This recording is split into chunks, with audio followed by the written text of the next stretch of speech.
Welcome back to Beyond Tactical. In today's video, we're going to be testing 4 different 5.56 suppressors. We're here with Andrew from Metal Gear Silent, and we are going to be testing his titanium suppressor. We have a series of tests we will be doing to determine which suppressor is the best bang for your buck. The tests we will be conducting include weight, length, mounting system, sound from shooter's perspective, and sound from 50 yards away, also back pressure and a cooldown test. Be sure to subscribe and click the bell icon. We are going to be doing a 30 cal can test next, as well as a huge arsenal video. Let's dive right into the tests.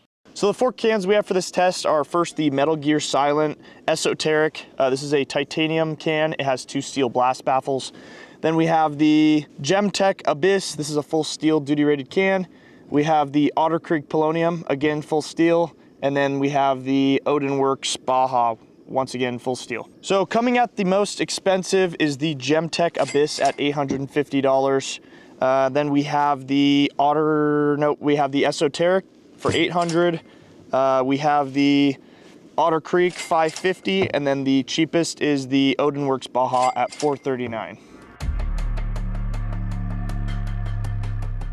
All right, so we just took the weights. All of these are hubs or Plan B mounting system, except for the Odinworks Baja. That is just direct thread, but we'll get into that more later. Anyways, as far as weight goes, the Odinworks Baja came in at 12.3 ounces. This was the lightest can. Obviously, it's much smaller too.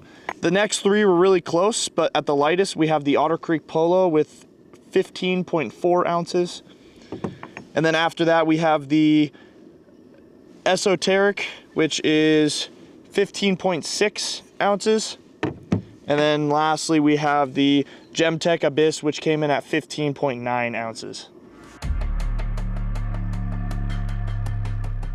So the length is pretty obvious. We have the Odinworks is the shortest. It's the smallest can here.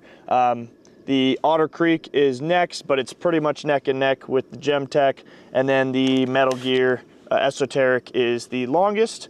The Odinworks comes in at about 5.5 inches. These two are at the 6.5 mark, and then we got 8.5 on the Esoteric.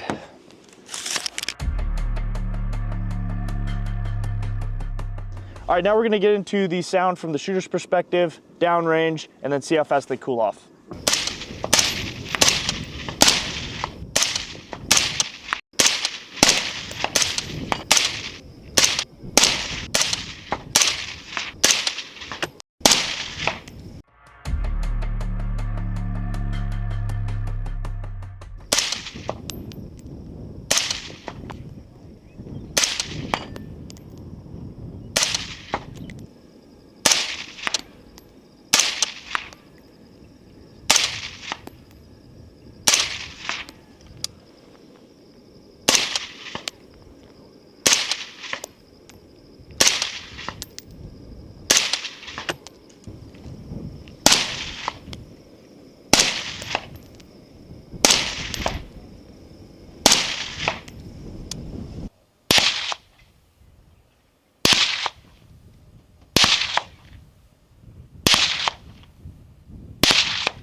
Hi, I'm Andrew Wilson with Metal Gear Silent Suppressors, here to talk to you about the Esoteric suppressor.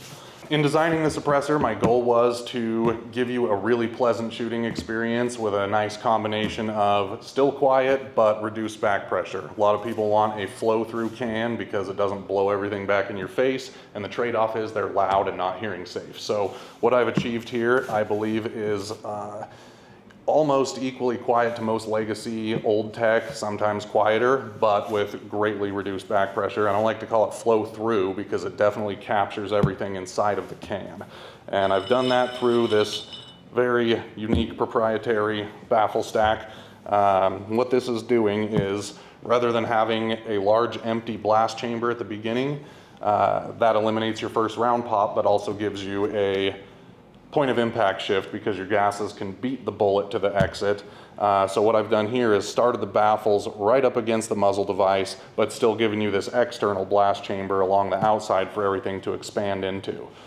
Also, as the gas follows this spiral trail, it transfers all of the torque into the can and tightens it back against the gun as you shoot it, as all of these are keyed together, and so everything stays lined up and all of these pathways continue on.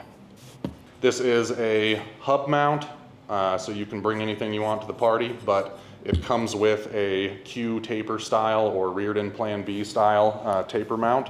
And then it also has a little bit of a built-in flash hider as well as an AR-15 barrel nut wrench design on the outside, so everybody should have one of those to be able to take it apart. I don't recommend that you take it apart yourself just because it's a little complex to reassemble it, but what this does is gives you a little bit of future-proof guarantee against, you know, defective baffles or wearing it out, shooting too hard and fast, or any, it's future proof. So if we come up with something cooler and better in the future, we can take all this out and replace it with the newest, highest tech thing, as well as baffle strikes and anything like that. It makes it a lot easier to service than trying to cut off your serial number and weld it back onto a different can.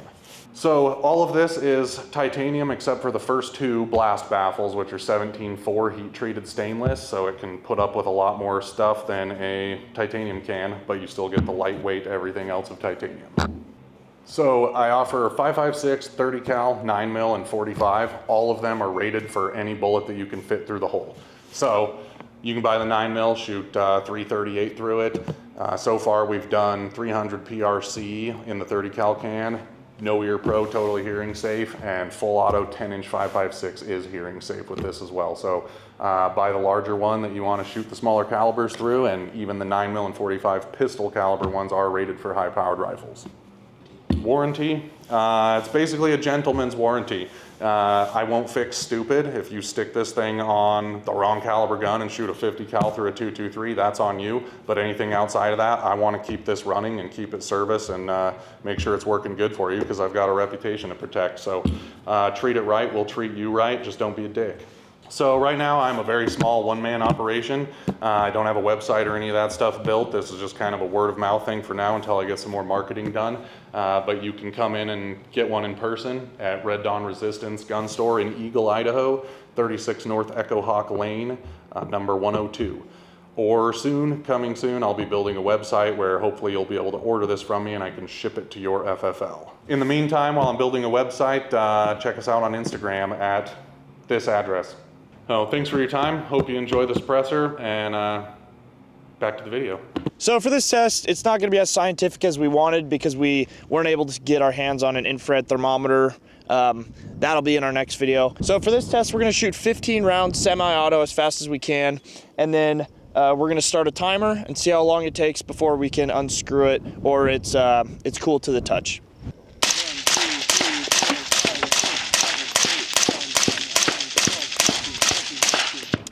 All right, 15, start. Okay. All right, we're at the 150 mark. It is, it's not instantly searing my hand, but it's still pretty hot, which is expected. The titanium one we think is gonna heat up faster, but we also think it's gonna cool down a lot faster. So we'll check in a few minutes or so. All right, we're at 3:17 right now, 3 minutes, 17 seconds. And it is now, I can pretty much hold it for a few seconds. Still a little bit hot. If I had gloves, it would be no issue, but we're gonna do bare hands. So we're gonna give it a little bit more time. So we're at 5:16 now. If you needed to, you could totally, honestly, it's toasty, but no burnt, like my hand is totally fine. I could go ahead and pull this off right now. This will be the standard. We'll do the same temperature for all of them. It's kind of locked on there, but I can grab it super, oh, there we go. So this can at this point will not burn anything. Took 5 minutes to get to this point. That was pretty quick. We'll see how the steel ones do.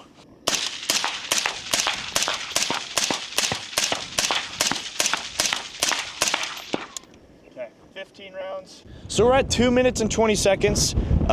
We're thinking now this test may be a little flawed and we're gonna have to redo it possibly because the steel doesn't heat up as fast because it's steel, but this is still This is way too hot, Al, to take off. It's been 2 minutes and 40 seconds. We will check in soon here. So we were at 4 minutes and 20 seconds with the Otter Creek. It is now a bearable temperature to where I can pull it off. The problem with our tests that we are realizing now is that testing titanium versus steel without an infrared thermometer and being able to see the top temperature it reaches, we're thinking that the steel just didn't reach as high of a temperature because it's got more mass, and also steel is takes longer to heat up. So we are going to have to do updated tests on these, but for this test, the 15 rounds, the Otter Creek was, you can handle it at 4 minutes and 30 seconds.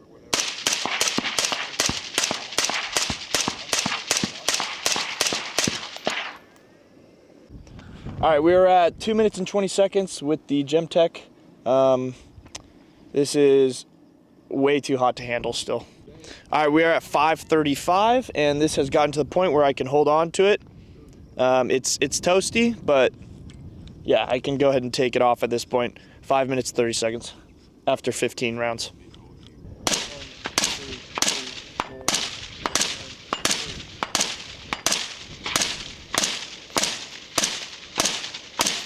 All right, so the Odinworks actually is cooling off very quick. What are we at right now, Tanner?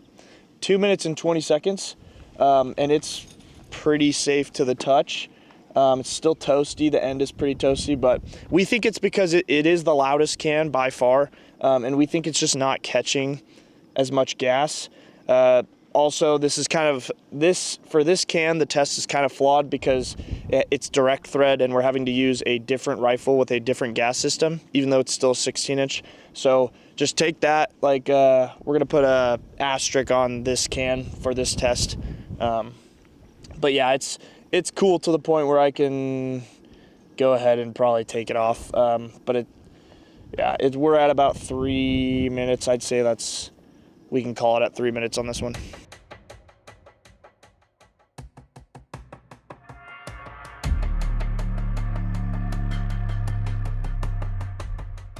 So this is my 11.5 BCM. It is extremely gassy. So we're gonna use this gun for the back pressure test. I'm gonna just talk about the gas I'm getting into my face, and then on top of that, we are going to see where the ejection patterns go. So Tanner's standing over there. He's gonna mark where the casings are landing. All the ammo is the same, and then we're just going to switch the different cans and see. So based off where the casings are landing, we're gonna be able to get a good measurement of how much back pressure these cans have. And then, like I said before, I'm gonna talk about the gas I'm getting in my face. So I'll start off with just 4 slow shots, and then I'm gonna do a string of 6. So this is the Metal Gear, first, the titanium can, the esoteric. So we'll go.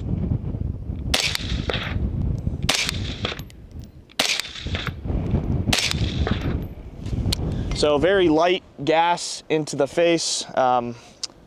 It's not going up my nostrils, totally pleasant. And then I'm gonna do 6 shots real quick, Tanner, if you wanna get ready for where these are landing.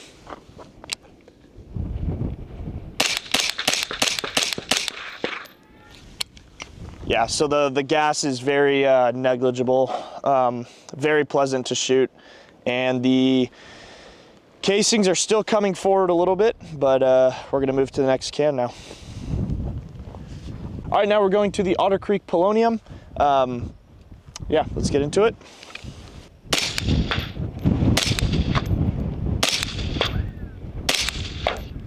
Okay, already with those slow shots, much more gas into the face. It's still bearable, but we'll see with this 6 shot string how that is.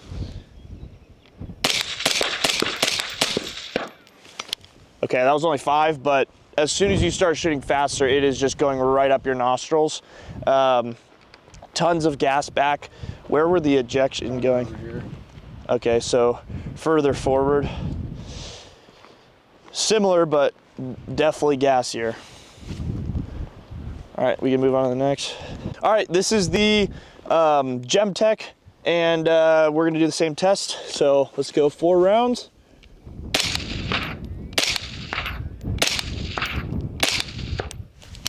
Okay, so just off the first 4, I think this feels the gassiest into my face. We'll do 6-shot string.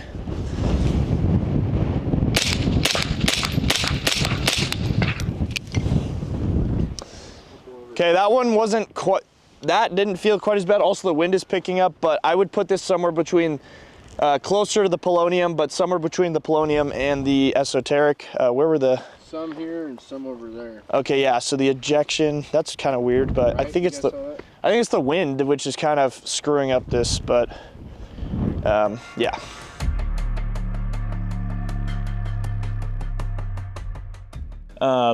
So as far as mounting goes, all 3 except for the Odinworks are hub centric. So you can run any sort of mount. You can run Plan B. I think you can run the dead air mounts and others. The Odinworks didn't go into the back pressure test because we couldn't, because we didn't have a comparable gun that had direct thread. So it kind of got eliminated from that test. Yeah, so as far as mounting goes, I think in this like, I don't know, in the time we're in, I think every suppressor should come with hub centric. I think it's ridiculous to only be able to use direct thread. While it is cheaper, that's still kind of eliminated it from that test. All right, so at the end of the day, throughout all the tests, we're gonna have to watch the videos back to see if it conveys what we felt on camera as far as sound went, but the clear winner to all of us was, at least being here shooting them, was the esoteric, the metal gear.